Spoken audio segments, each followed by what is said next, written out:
O diácono Márcio, uma alegria hoje a sua presença no meio deste povo da catedral. Agradecendo a Deus pelo dom precioso da sua vida, nesse dia em que comemora o seu aniversário.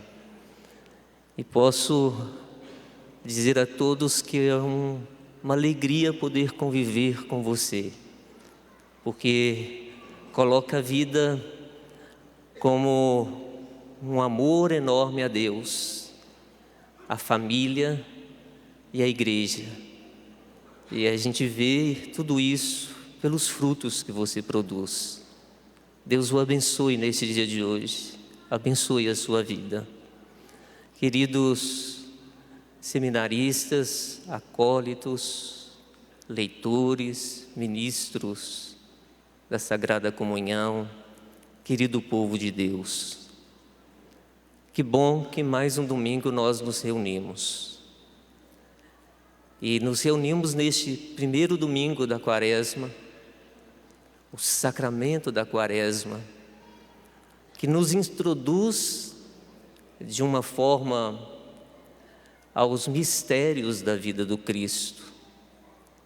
E neste mistério nós celebraremos a sua paixão, a sua morte e a sua ressurreição.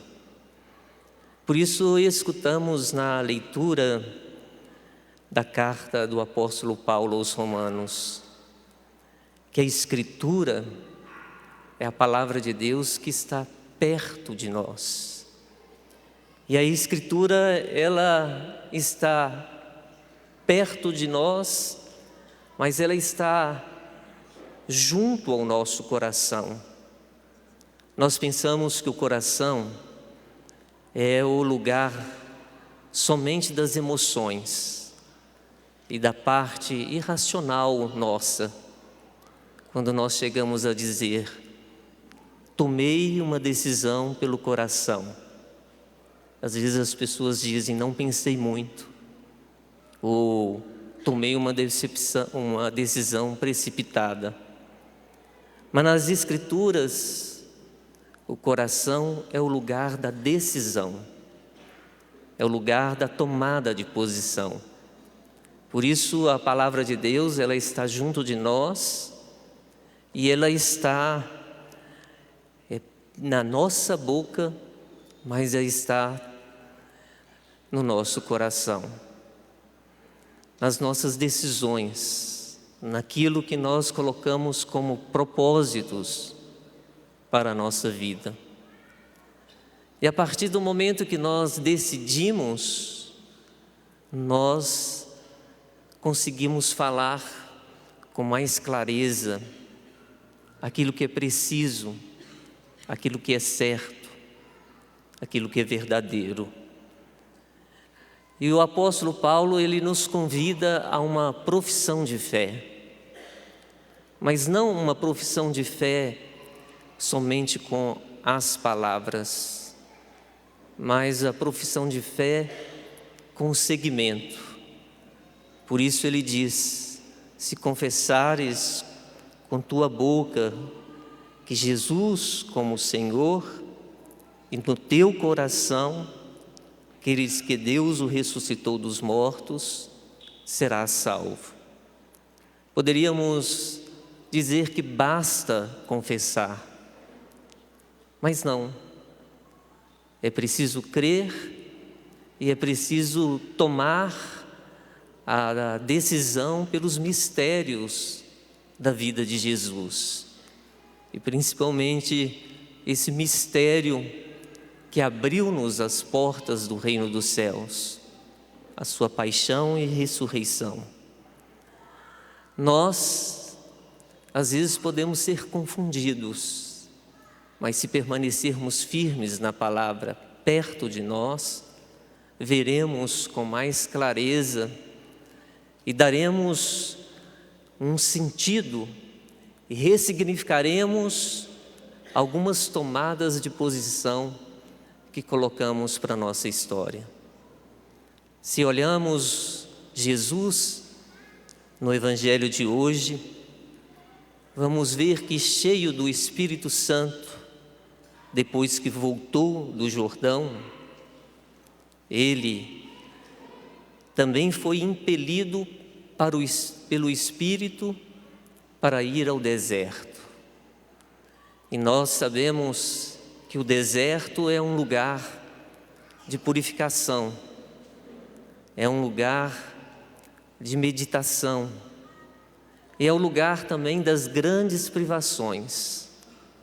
Basta olharmos a primeira leitura, quando Moisés, ele diz ao povo que depois desse tempo de provação, de perseguição, era necessário viver os momentos de ação de graças, porque Deus, depois disso, é capaz de nos conduzir para uma terra onde corre leite e mel. Sabemos que não é o aqui e agora. Nós não fomos chamados para viver a felicidade nesta vida. Nós teremos alguns momentos prazerosos de felicidade. Nascimento de um filho, uma realização profissional, uma união da família. Nós teremos esses momentos, mas a grande felicidade colocada por Jesus é na terra prometida, ou como ele falou e expressou várias vezes nas bem-aventuranças, no reino dos céus.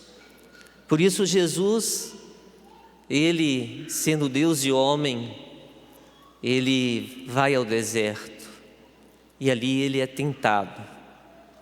E as tentações começam sempre com uma preposição, se. É o se da dúvida, e que todos nós podemos passar por ela. Temos a necessidade, é verdade, de pão. Precisamos de pão. Os pobres precisam de pão. Todos nós necessitamos. Mas, quando ele é colocado para Jesus, se és o Filho de Deus, manda que esta pedra se transforme ou se mude em pão. Jesus, ele vai responder com as Escrituras, ou com aquilo que nos ensina os padres da igreja. Este pão é o pão dos prazeres, é o pão das delícias, é o pão que se perde quando não o buscamos em primeiro lugar junto de Deus. Ou como Deus é aquele que é um Deus providente, aquele que está presente na vida de cada um de nós. A segunda tentação também ela começa com um si, dizendo a Jesus: eu te darei todo este poder e toda esta glória, porque tudo isso foi entregue a mim e posso dá-lo a quem quiser. Mas para isso é necessário a prostração diante de mim e a adoração. Nós sabemos que aí está ele oferecendo algo que não pertence a ele. Todos os reinos do mundo pertencem a Jesus. E principalmente quando nós sabemos que é seu reino celestial, é este que o importa. Por isso podemos muitas vezes cair nisso, cair no desejo de poder, de possuir ou de reter, às vezes, pessoas e coisas. E a resposta, ela dá por Jesus, é aquela que devemos dar sempre na nossa vida. Nós não podemos adorar o mundo, nem nos prostrar diante do mundo para que as pessoas e as coisas estejam simplesmente ao nosso serviço. Muitas vezes nessa mentalidade egóica que temos, como o eu, o centro de tudo. Jesus coloca que a Escritura, ela nos convida a adorar somente a Deus, e só a Ele nós somos convidados a servir. E vamos para a última tentação, e aí está o si da dúvida, o si da identidade de quem é Jesus. Se és o Filho de Deus, atira-te daqui de baixo, porque está escrito: Deus ordenará aos seus anjos a teu respeito, que te guardem com cuidado.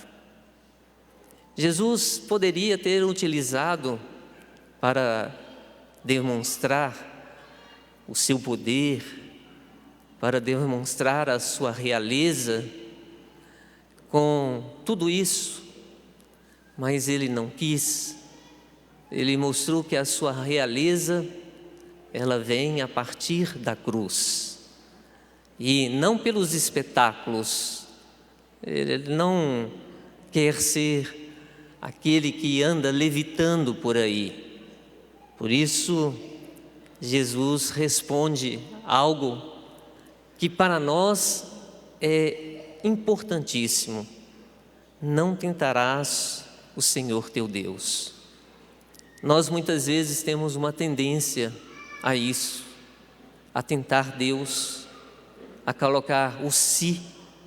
Se estamos passando por momentos difíceis, turvosos, ou se estamos vivendo situações das quais nós não damos conta, chegamos a dizer: se és Deus, não permita que isso aconteça em minha vida. Se és Deus, dá-me rápido a cura daquilo que eu necessito e daquilo que eu preciso. Colocamos várias vezes Deus à prova e esquecemos de confiar que mesmo naquela situação difícil, mesmo mesmo nos momentos difíceis e existenciais da nossa vida, Deus está aí. Por isso, nós somos convidados a não tentar a Deus, mas a confiar, a abrir o nosso coração e colocá-lo como o centro de todas as nossas decisões. E terminamos dizendo que o diabo voltará em tempo oportuno. Nós viveremos isso. Jesus permitiu que fosse ao deserto pelo poder do Espírito para vencer as tentações, ajudando-nos assim a vencer as tentações com Jesus, na força da palavra, e dizendo sempre um não a tudo isso, aos prazeres, ao poder, e muitas vezes a nossa personalidade egóica, e muitas vezes quando colocamos Deus como uma criatura nossa, que deve nos obedecer, que deve fazer sempre a nossa vontade. Esquecemos que o caminho é ao contrário. Somos nós que somos convidados todos os dias da nossa vida a fazer a vontade de Deus. Fechemos um pouco os nossos olhos e pensemos quais são as tentações das quais já vivemos e se hoje teríamos forças para vencê-las, assim como nosso Senhor nos ensinou.